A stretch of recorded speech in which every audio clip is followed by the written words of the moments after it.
কুন্দুলিৰ চব্জিকণি আজি মই কেনেদৰে বনালোঁ চাওঁ আহকচোন। পোনপ্ৰথমে কুন্দুলি অলপ গোটা গোটাকৈ ধুই দীঘল দীঘলকৈ কাটি ল'লোঁ আৰু আলুখিনিও সমান জোখতে কাটি ল'লোঁ আৰু ধুনীয়াকৈ পিঁয়াজ দুটা মিহি মিহিকৈ কাটি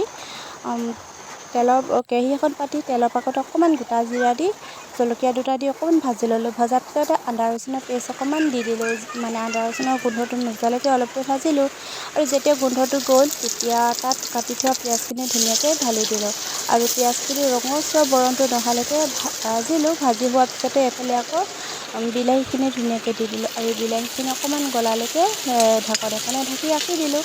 এইফালে যিহেতু বিলাহীখিনি গলি আহিলে প্ৰয়োজন অনুসৰি নিমখ হালধি আৰু অকণমান চেনি ব্যৱহাৰ কৰিছোঁ, মানে সোৱাদৰ কাৰণে।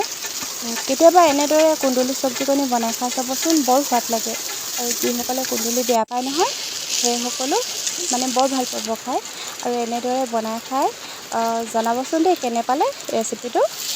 আৰু যিহেতু এইফালে বিলাহীখিনি ধুনীয়াকৈ গলি আহিলে আৰু কাটি থোৱা কুন্দুলিখিনি ধুনীয়াকৈ ঢালি পিনে অলপ দেৰি লৰাই ঢাকি ৰাখিলোঁ আৰু 10 মিনিটমানৰ পিছত যিহেতু অলপ উলিয়াই চালোঁ চব্জিখিনি অকণমান সিজি আহিলে, সেয়েহে আকৌ এবাৰ ঢাকি ৰাখিলোঁ চব্জিখিনি ধুনীয়াকৈ সিজিবলৈ বাবে। এইফালে আকৌ ধুনীয়াকৈ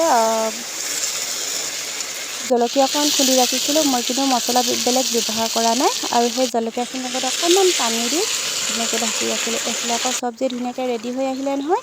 এতিয়া পিছে গেছটো অফ কৰি ৰাখিলোঁ। পিছে ক'বলৈ পাহৰিলোঁ দেই, লগতে পিছে সৰিয়হ অলপ দি দিছিলোঁ। সৰিয়হটো দিলে কিন্তু বৰ ভাল লাগে শাককণি খাই। এনেদৰে কিন্তু বনাই খাই চাবচোন দেই আৰু জনাবলৈ নাপাহৰিব আজি পিছে ৰেচিপিটো কেনে পালে।